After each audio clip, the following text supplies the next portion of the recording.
Good evening, friends, and welcome to another live reality games podcast. Tonight, we have a packed night for you, actually. I'll just get right into it. We are covering Survivor at UVA Wahoo Warriors, episode 7. An amazing episode. For some of you that don't want to be spoiled about episode 7, you should just jump onto YouTube right now and check it out because it is one intense tribal council. Good stuff. You will love it. Mark my words. But then at the 8 o'clock hour, we have Dustin, along with some other podcasters, covering a cast assessment of Mayhem Manor, Baywatch edition. Ooh, that'll be good. And then coming at 9 o'clock, we're going to dive deep into episode 6 of Survivor New York. So we have a packed night for you. And also at 9 o'clock, the next episode of Survivor UVA is coming out. So much. Anyways, with me today, we have Austin from season 1 of Survivor UVA. Welcome. Howdy, how's it going? It's felt like a long time since I've gotten to grace the college Survivor world, but I'm glad to be back and talk about it. Awesome. It's great to have you here. We also are fortunate to have Swale from season 4 of Survivor Maryland. Welcome. Yeah, thank you for having me. Really excited to definitely enjoying the UVA season. From Survivor Maryland season 6, generation 2. So definitely enjoying this one as well. Really excited to talk about this. And I'm excited to really probe your brain about it as well. Like, I'm excited to hear your take on all of this. And then, unfortunately, with us as well, Andy, our most recent eliminated player. How are you doing today, Andy? I'm doing pretty good. I'm excited to talk about the episode, so thanks for having me. For sure. So let's get right into it. I mean, right when this episode starts, we are dealing with the aftermath of Tommy's idol that nobody knew about. There was a lot going in there. Austin, do you have any takeaways from that? There's a lot of misdirection. People don't know how they feel about Tommy. Yeah, I guess we kick it off with them at Tribal Council. And I think Tommy starts to take a little bit of heat, and I think he does a good job kind of standing his ground, as he says, on the spot, not really knowing we're having a lie going into that. But he does a pretty good job standing his ground, making sure everyone kind of is bought in that this is he knows nothing about this. This is Ethan's real idol. Why is he telling everyone about it? Yeah, I think my favorite person in that scene was Ethan. Ethan, right away, he pulled out his idol saying, "Is this fake or is this real?" I think, the thing about the way Ethan has been playing is that from the get-go, when they were doing introductions, he's very bold. He says what he thinks, and he felt like, he was suspecting that it may have been fake. And then Tommy, who has been incredible all throughout the season, he's able to definitely, calm him down and say, "Oh no, I did not find that." And and then Ethan goes back into believing that his idol is real, and of course ends up playing it again at the end of the episode. But I think, I love the way Ethan's playing, and he's upfront. He's willing to call things out if he's suspecting it. But then Tommy, on the other hand, he is able to really plant the seeds very well, and then deconstruct any critiques about himself.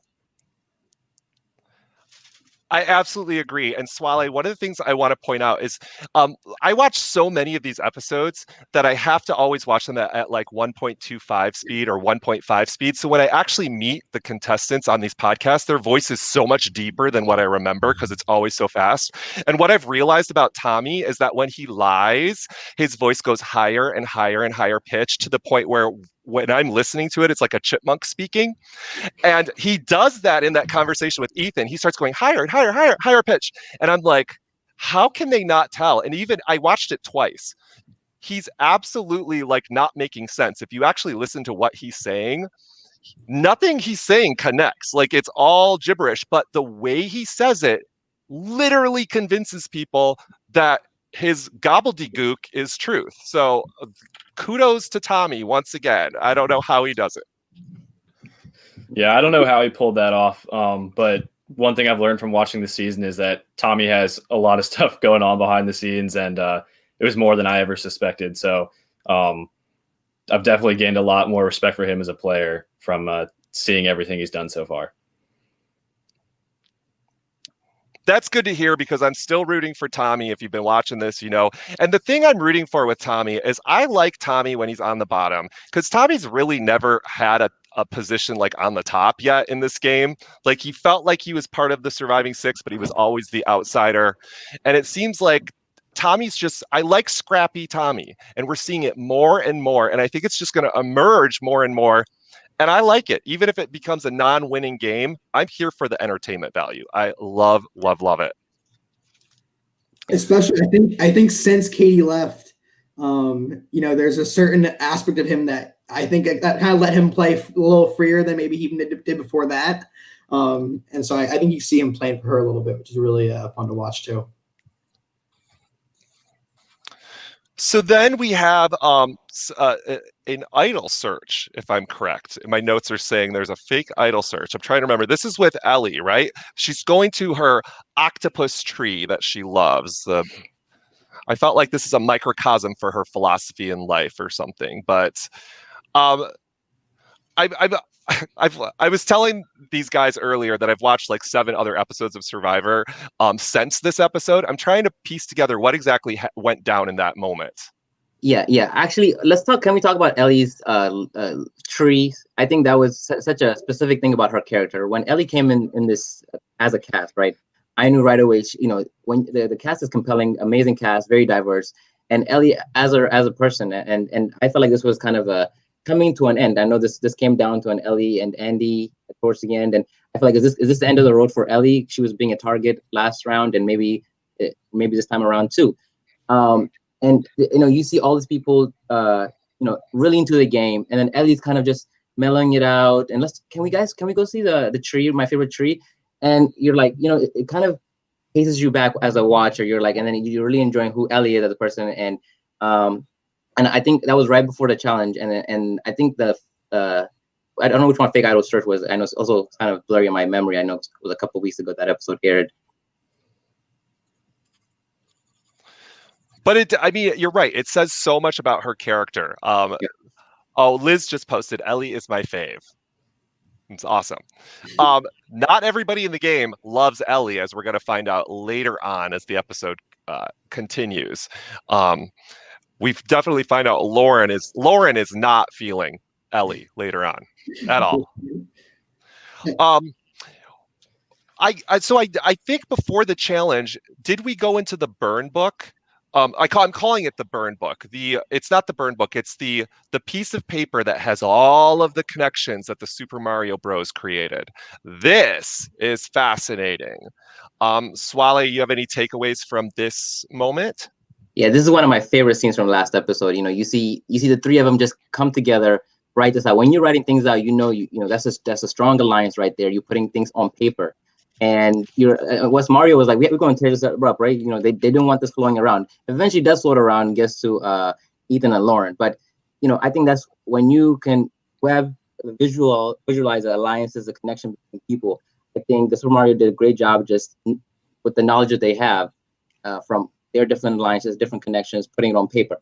And one of my favorite ones is like when they were putting a knife, take a bitch out, all this stuff, all they need to do to kind of also they're critiquing the people they're playing with, right? And I think Lauren was considered to take a bitch out, and also another. I think Kevin was considered to take a bitch out. Yeah. Like after playing with them for such a while, you start seeing like how these people are willing to be cutthroat. And I think every person that they play with, like for example Mario, he's been able to build his connections, and all the information are funneling towards him, right? And then eventually there was a scene where he walked away, and you start seeing Margaret and Ryan A. They have this little conversation. Do you think he'll turn on us? And he's like, no, I don't think he will, right? I think that's maybe a small foreshadow what's to come.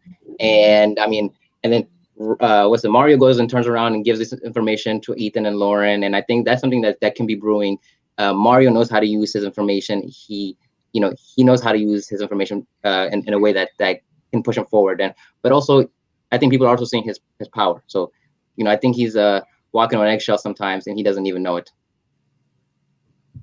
Absolutely. I love that takeaway of Mario's position in the game. He's using information wisely. He's giving it away at the right time. And when he does it maybe a little incorrectly, or the edit might show it being a little bit messy, he's the best he cleans it up really well. And he can do it while looking at you and saying, you suck. Or like, he could say you're a shit talker. Like he can say that to your face and you're like, Mario. Yeah. It's just Mario. Um, Ooh, Liz is loving this cast. That is cool. Margaret's top tier. I love this cast too. I was really stoked when I was fortunate enough to get to cover this one. But then, like, here's a good example. Mario takes that information and then takes it to Ethan and Lauren, and it's like, God, this could get back. This could double around so fast. And Mario's so confident. He's so good. He's like, who cares?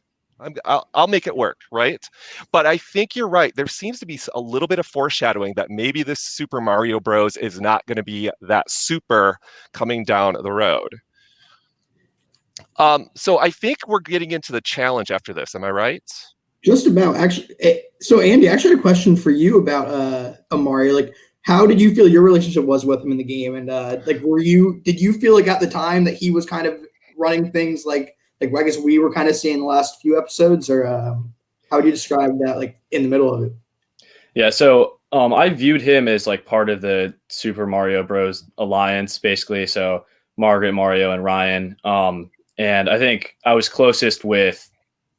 thought I was closest with Ryan at the time, but I've been talking with all three. I didn't really know that the three of them were like, that they had given themselves a nickname and were their own super tight group within that.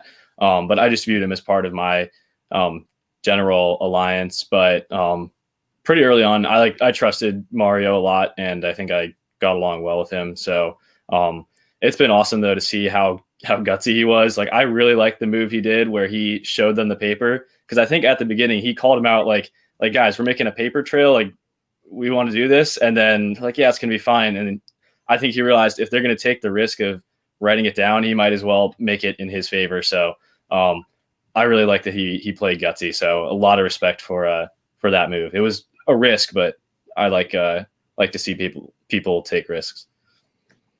Exactly. And that's kind of like when you made the fake idol, you're like, I'm going to go all in with this game and try to shake it up.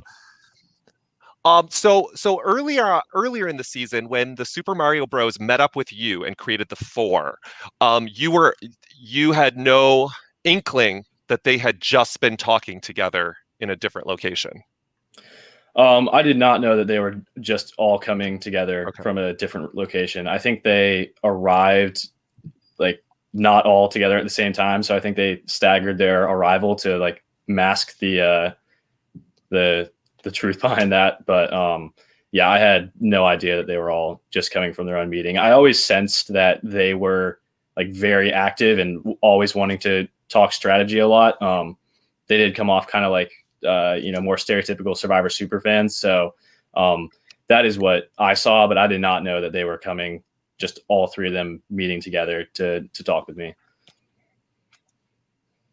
Yeah, it looks like they're reserving the same room because they always have their conversations, it looks like, in the same place. I don't know. Mm-hmm. Andy, here's a quick question. How did you get cast? So I saw the Survivor Club booth at the activities fair my first year. So this was like right when I arrived at UVA. And I think I talked to Austin there, actually. And I did an interview for it. And during that, I mentioned that my uncle was on Survivor Ghost Island. And so I think that was something that the people recruiting really liked. So I think there's a lot of intrigue behind that. So that was how I got cast. Andy, I have a question on the way you've played this game, and yes. We'll get to the end of your episode. So as Brandon Shapiro's nephew, right, and I think you came in understanding the game and then wanting to, use all the tools you have, even that means fake idols. So I think you were positioned in a game where you were relying on some relationship but not all. So tell me about your philosophy of the game and eventually the position you ended up being right before the tribal council for this episode. Yeah, so I actually really like villains in Survivor. that wasn't the role that my uncle played, but I like people who take risks and sometimes will do things that might not be like the most popular move, but are ones that further themselves in the game. So I like the villain role a bit, and or just like the more sneaky type role. So I definitely was playing that style because that's something I always like to watch. So doing things like creating fake idols or things of that nature, or thinking about ways that you could cause a blind side or something like that. That was, I guess, the general mindset that I brought to the game. But also, of course, doing all that without being, super public and making yourself just a threat, or being like perceived as being too active, talking to too many people, looking like you're running the game, making yourself a big threat. I feel like we were robbed a little bit. I want to see more of your sneaky side, Andy. Yeah. Which another thing, it's kind of weird because you went to high school with Ryan, correct? Yes, I did. Okay, so we'll get into that tribal council, and he's the editor of this. And I Yes. do feel, I'm going to call you out a little bit, Ryan. I feel like Andy's got a little bit of a purple edit in some of these episodes, and for our non-survivor people, that means an undervalued or a less represented edit. Did you feel the same way at all? I think first off, shout out to Ryan because he's done an amazing job just editing the entire season, putting that all together. So I think that some of the stuff I had done might have been, I guess, redundant with the overall narrative, like the idea of me and Ryan, Mario, and Margaret having an alliance and agreeing on who to vote out for those first two votes would, I guess, stuff that I did there would kind of play into that general narrative. So I think I don't think I got a malicious edit or anything like that. So I respect the edit. I'll say, like, I would have loved to see you, Andy, not to jump too far ahead in this episode, but with your back up against the wall, because I think throughout the season you had like your weapons, you had your moves ready to go. But because of the nature of this tribal council, you just never really had the opportunity to kind of like, you were never the sheep seeing the knife. Like, you never saw it coming, and I would have loved to see in the situation, but I think you would have fought back really well. Yeah, I'd say I never really felt threatened. Like there was, those first two votes were pretty easy going for Quinn and Hunter, and then after that we had a few victories in a row, and then finally so that whole time I hadn't really faced any threats at all, and then finally we get to tribal council where we've got a plan going in that, to me at the time, looked like it was just going to be for Peyton. And then it was all the way at the last second when suddenly I was in danger. And at that point, it was a bit too late to do sneaky stuff besides pull out the fake idol, but which I regret not doing still. But in the days leading up to that, I'll wait till after the challenge, but in the days leading up, there was some big stuff that went down. But I'll wait till we talk about the challenge to go into that. Well, let's get right into the challenge then. Swale, did you have something to add? Yeah, while we're still on the idea of fake idols, and I think it just came to me about the fake idol scene that happened in the last episode. Mm-hmm. It was actually, I think, between Kevin and Ryan. So the last episode, I think I don't know what happened, but Hannah found an idol, I think that was fake. That was planted by Ryan. Right, Ryan had created this the legacy idol, that great fake idol. He got approval from his mom or grandma, I forgot who it was, and then he planted it, and then Hannah found it, and I think Kevin came back with information to him right in front of him, and Kevin was describing this fake idol that Hannah had found, and Ryan is there, amazing play, like I think, and then he was taking it, just listening to him, like, wow, I can't believe that happened.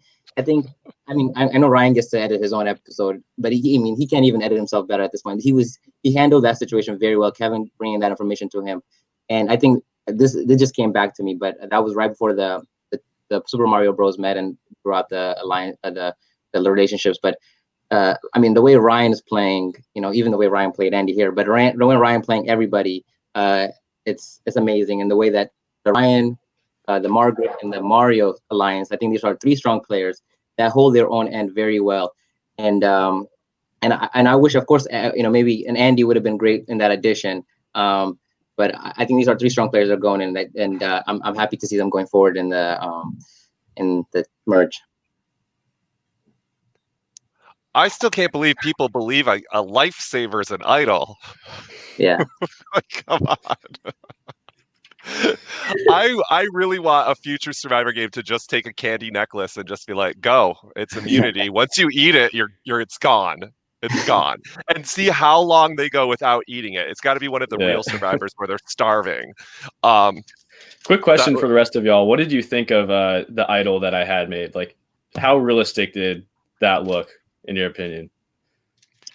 I think from jump, I think it definitely seemed believable, but also it depends on who you give it, whoever finds it. But yeah, hopefully not somebody that had already found an idol. Yeah, my arts and craft skills are decent, I guess.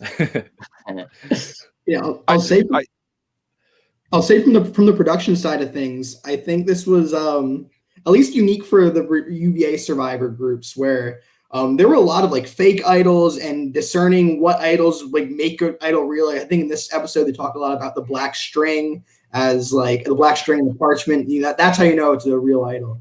But it's on our side when we're planning the season. We have to give the same sort of thought. Like, do we make all idols look the same? Do we let them look different? Because it really ends up impacting gameplay too. So it was cool to see how much you guys ran with that. Yeah. Andy, I think yours actually looked more realistic than anything we would have gotten off of wherever, which maybe made it more believable, maybe not. But that was my opinion live. I definitely thought it was more believable than the fake legacy advantage that Ryan made. For sure. Now, wait, let's get into that. Did you know about the legacy advantage, or did he keep that secret from you? From me? Yeah. I did not know about that. No, he didn't share that with me. Oh, what a gamer. Oh, my. Ryan. Okay, so we're at the challenge. We're going to speed it up a little bit for sake of time because I really wanted to spend a lot of time at Tribal Council and pre-tribal. But it's what do you Andy, do you want to take us back through this challenge? I don't know what it's called. Spinny bat? Yeah, Dizzy Bat. Dizzy Bat. So do you want me to summarize what the premise of the challenge was, or I guess? Yeah, you give us a little summary and how your memories about the challenge. Okay, yeah. So basically, we had to do Dizzy Bat, carry a ping pong ball and a spoon, certain distance, do that several times, and each time we got to build a layer of a cup tower, and then we would bounce the ball into the top cup in the tower. So that was the basic idea of the challenge. And going in, I was a bit nervous because sometimes when I get dizzy, like I can't go on roller coasters anymore, I get vertigo. So I was like, I don't know if I should do this challenge because this is exactly what is going to give me vertigo. And I decided, you know what? I can't chicken out. I just got to power through it. I'm going to do it. I can't quit like my first individual challenge, or I can't sit out the first individual challenge. That's not the way I'm going to do this. So I did it, and the challenge basically went terribly. I did not handle the dizziness well, and I think there's a few good scenes where like I just have my face in the dirt, and I fell over a bunch of times. So that challenge didn't go well for me. I don't think I came very close to winning. But what was more significant was the aftermath of it, because the challenge did give me vertigo. So for the next 4 days, basically, I wasn't able to go to any classes. I was stuck in my bed because basically I just slept for like 96 hours straight. I'd wake up, feel really dizzy and like throw up, and then try to drink some water and go back to sleep. So like I didn't eat for like several days too. It was probably the most miserable 4 days of my life after that because I got terrible vertigo. So it didn't go that challenge. I probably should have sat out the Dizzy Bat challenge, but the consequences of that though were that I didn't really talk to anyone going into the challenge. I was not, so in in regards to the editing, Ryan was pretty accurate when he said I was out of the loop because I wasn't meeting up with anyone, talking with anyone. I think I might have, sent a few text messages and then, put my head back down, close my eyes. But having vertigo really prevented me from being able to talk with anyone. And so when I showed up to that challenge, though, I literally had a bag in my front pocket. I had the fake idol, and then I had a trash bag. And I was ready, if I had to pull out the trash bag and just run and throw up. So, and I was like still pretty dizzy there too. So I remember looking at myself in the challenges I was watching, or in the video as I was watching it, and I was like, yeah, I definitely look out of it. So, so the challenge had very big repercussions for me socially in the game. That's so sad to hear. I'm so sad, like to know. Like, one of my questions usually is what do you think your error was? I think you've pinpointed it in a lot of ways, and it's so sad to think that your instinct was to sit out of a challenge, which usually is looked down upon in Survivor, but that would have been what you needed to be able to mentally and physically cope with the next few days of the strategic stuff. It kind of reminds me of that. I forget which season of Survivor, but when the guy got the reward and he ate too much meat, and then he was medically evacuated because he ate too much meat. Like what? Yeah. Oh man, that sucks. But anyways, so we get through this dizzying challenge, and yes, you can cut to the middle of the episode, and it's really funny to watch Andy and Tommy fall down. Tommy face plants, like literally, right at one point. That is, I watched it like 3 times. It was funny. It could be a meme. It's so, or like a GIF. Is that what it's called? It's so funny to me. It's like he just face plants. Like, it is hilarious. Tommy, I love you. I'm still a super fan, but man, that face plant. That's what makes Dizzy Bat just a world-class challenge invention by Merritt. It's amazing. Yeah, it had I think that some of the best highlights, except for maybe the one capture the flag challenge where we were all sliding around the mud. Those are some of my favorite moments. Is rewatching those. So that was a brutal challenge. So the way this twist goes, everybody who's watching, is both tribes are going to tribal council. They're playing for individual immunity. Margaret wins individual immunity, and also Kevin wins individual immunity. They are safe, and they are believing, correct me if I'm wrong, they're believing one tribe is going to watch the other tribe. Yeah, that's absolutely right. And this was one, like, as a production team, we want to make our wording very specific here, because you don't want to lie to contestants. Like, you kind of want them to, you want players to plan their game out to the degree that they can. You want to have some surprises as well, but you don't really want to lie to contestants. So the way we worded that both tribes going to tribal council, we want to be very particular about those rules, because it ends up playing a big factor. Yeah, no, I thought that was a great thing to just watch. As watching, that was fun for me. But as a player, it's probably very hectic at tribal council. I feel like the best person and the person that pulled the blind side here was Genki with that move at tribal council. I was like, what? How do you do this to your players? But it was amazing to watch. And then obviously it's Margaret and Kevin, they're all right because they have immunity regardless of what happens. And Margaret and Kevin, also these were the two that also won the first day challenge with the race uphill. So definitely great props to them, and I think this was definitely a challenge to win for them. Absolutely. So we have a lot of strategy that we can talk about, and I have a lot of notes on this that we'll get into. But basically, the cat out of the bag. The twist is when they get to tribal council, it is worded that they are going to vote together. So they spend these days they're already working in a one world scenario. So these are players. The cross tribal is alive. It is happening for episodes now. But on top of that, they're perceiving 2 people are going home. And then when they finally get to tribal, those plans are shattered and dashed, and not a single person could possibly be sure of what was going to happen. It is truly riveting Survivor YouTube television. Like, you have to watch this. It is really cool to watch.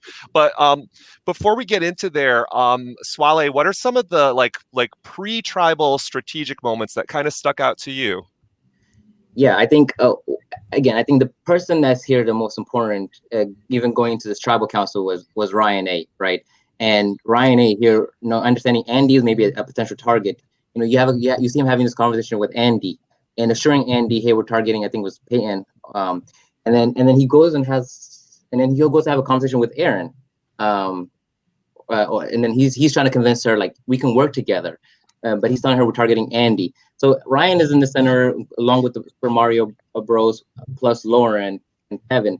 They're here trying to navigate these the currents of this relationship they build that are cross tribal, try to appease everybody, but also trying to target somebody that ruffles the less feathers. So Ryan, I think people don't know, but he has a lot of connection. And Mario, he's kind of observing from the past, and he even brought because he was part of the winning tribe, right? He was brought popcorn. So you see some people are sitting confidently, and then Ellie's a target on the other tribe, or so there's the two tribes working separately, but then also really affecting each other's tribal, not knowing that they're going to be voting all together for one person. I think that was a great dynamic to see it play out right before up to the challenge. There's so much to talk about. Once again, I'm gonna always be hyper focused on Tommy until he's voted out of this game. But I tell you, I'm just so impressed. This is okay. So Tommy's had some really great reads, and he finally started to have some bad reads, which I love a journey that isn't all like everything's a hit, right? There's misses. And so Tommy gets the incorrect information. They start playing his side. Am I correct that the vote? Maybe I'm wrong here. That he thinks it's going to be Peyton, so he's telling Peyton to play her idol on herself, and then they come up with an even trickier misdirect. Peyton gives the idol to who was it? Aaron. Aaron, thinking Aaron is the most likely next to get votes. So this is the 4D stuff that's happening with these players already. And Peyton is not somebody that I would have. I love Peyton too, but I would not have pegged her as some 4D chess player. I'm not telling you that. But she correctly thinks, oh, they're going to think I'm going to play it on myself. I have to give it to somebody else. But she's not necessarily. They're not pinpointing the correct target, and there's almost like a 50-50 shot here. Is it going to be Aaron, or is it going to be Ellie? And somehow they got those wires crossed, but they were close. And I'm impressed with the effort for sure. Yeah, no, some amazing strategy here, and it comes back the moment where Mario approached Peyton, and she had to lie about the idol through her friend. I don't know if Peyton is still a friend with that person, but that exposed her potential of having an idol, right? And now she knows that they assume that she has an idol, and Tommy's coming to her, telling her, play your idol. So she also knows that they may have an idea that she has an idol. So she passes it on to Aaron. But also in this brewing towards this tribal council, you start seeing that Tommy and Max, they're getting frustrated because they're like, these first-year students are ganging up, they're rallying around, and you see his frustration, and I think it's becoming upperclassmen versus newer comers, and you see that divide, and I don't know how much that chasm grows into merge, and you see it playing that out, and I'm interested to see how that plays out going forward too. One quick thing to add, going into that tribal council, I think most of the people on my tribe knew at that point that Peyton had an idol. I had talked with Mario and Ryan about it, and both of them had mentioned, they're like, yeah, we think Peyton has an idol. So I think going in, Peyton, her name was also on the chopping block. So it was definitely a lot going into tribal. Also, one of my favorite moments from the show is when Tommy said that he tried to DM Peyton to talk about the game, and then she rejected the request. Yeah, I mean, Tommy's narration is A1, probably one of the best I've seen, describing relationships. I mean, he's always on point, and I of course, my favorite version of Tommy is also Scrappy Tommy too. So yeah. Me too. I love Scrappy Tommy. And it's like, I love a player in Survivor that can be gunning for somebody so hard. Like he wants Ethan out so bad for whatever reason. And he becomes hyper focused on it, but he's still playing with Ethan. It's like sometimes Survivor players get a target and then they stop playing the game, like the social game with that player. And it's like, no. Now is when you really need to play the game with this person. because they might not go home. You might need them down the line. So you have to play it right. So I'm impressed. I don't know if we talked about this live. We talked about it earlier, but did we talk about Ethan's reaction earlier to? I mean, Ethan has so many reactions. I think one of my favorite ones from the episode is like he says, "I want their heads on a platter." That's probably like one of my favorite ones. Right after seeing that note, and then I mean, these characters, these I want to call them characters. They're characters to me, but these amazing cast they've been amazing. I think Margaret is also great. There was a point when Mario and Ryan told her about Payne's idol or Payne's idol that came out in the conversation, and her mouth literally just dropped like that. And that was my exact reaction while watching. So, I mean, incredible characters, and Ethan is just up there, and he's going to say it right when whatever he feels. So, and I'm also seeing this Ethan and Tommy kind of back and forth. It's kind of like, you know, they want to work with Tommy needs Ethan, but he doesn't like going to a freshman or so forth to ask for this support, but he's getting frustrated at it too. So this relationship is like great amongst these characters. Yeah, I feel like Ethan actually has people, whereas Tommy doesn't. Tommy could really use people on his side. I don't know. Maybe I've totally misread, but it's fascinating to me. Yeah, so I think that's the name of the episode. Am I correct? Is Ethan's quote there?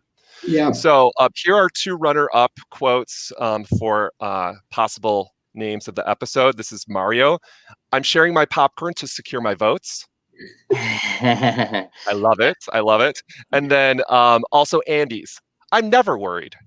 Yeah. It's my favorite. I love that one. I love that one. If you could define those two players in one line, I think that would work for each of them.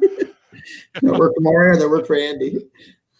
Yeah. Okay, so for our viewers out there, we're going to kind of rush through Tribal Council. We have about 5 minutes left, and I'm going kind of late. We're supposed to kind of do our switch over to the next podcast, but I want to give you a shot, Andy, to just kind of relive this Tribal Council. You come into it, you think it's going to be two different tribals, and then you get the big reveal. And what's take us back in time? Yeah, so going in, I know there was a lot of talk. People were thinking that maybe this was going to be a merge or something, but I don't think we anticipated that it would be a combined, sudden tribal council. So it was definitely a surprise for us. And it was also, I was there, you know, feeling very dizzy still from vertigo. So when all of a sudden everyone's cramming on that bench together, I was like, oh no, what's going on now? So, you know, always staying calm though. So yeah, it was definitely a surprise that happened. And I think ultimately I didn't react well enough in the moment to it. So that I think is ultimately what doomed me. That's a good note. It looked physically awkward to have that many people on the table, and it was also clearly socially awkward. So it was a nice like balance in like physical metaphor and actual metaphor going on in the game. I loved that look. Yeah, I'd say it was literally and figuratively dizzying. All the suddenly having to get up and like talk to everyone, and I'm there. I'm just like, oh, I just don't want to, you know, throw up. So just going around talking to all the people. I think yeah, there are definitely some more awkward moments. Like I think it was Aaron and Lauren were talking, and I just like leaned forward. I was like, I don't feel like getting up. So yeah, there are some funny moments from that, because it definitely was pretty awkward just walking around talking to people. And early on, not knowing what's going on, because I had come in expecting it to be, you know, an easy vote just to go for Peyton.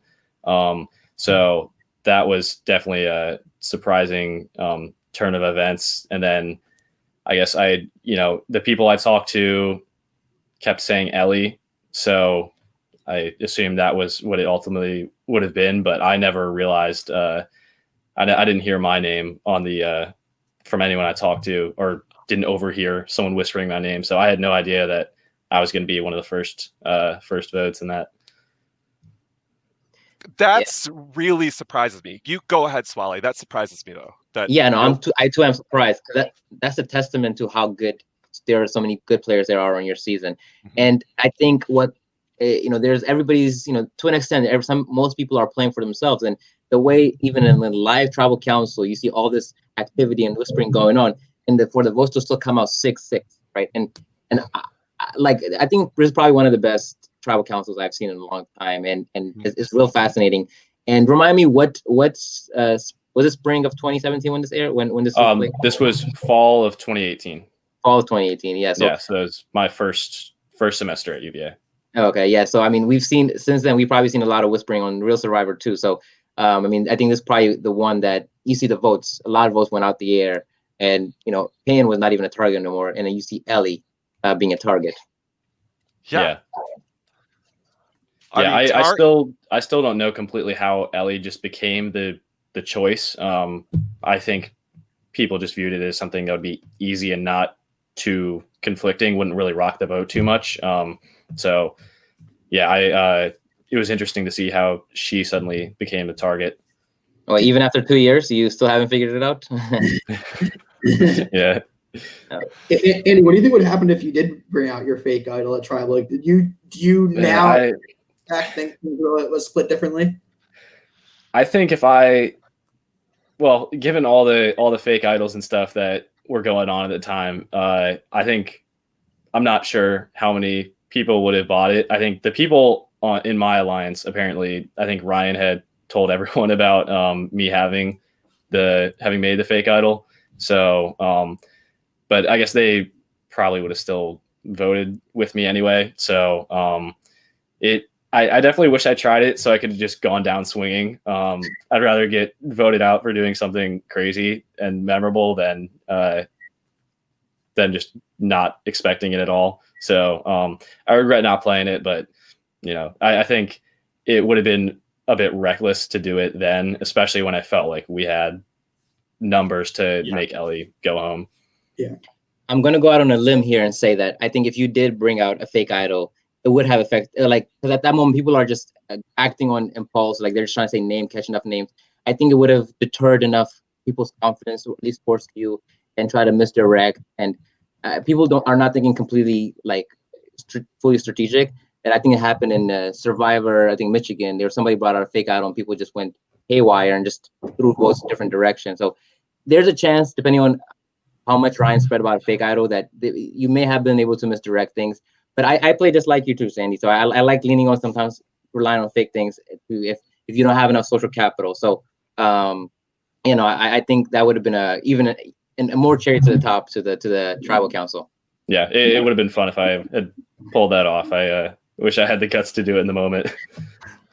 Yeah, it was a crazy tribal council. It would have taken a lot of guts to do something at that moment in the game. It could have helped you. It could have backfired. It would have prevented your high school buddy from eventually flipping the vote onto you and getting you eliminated.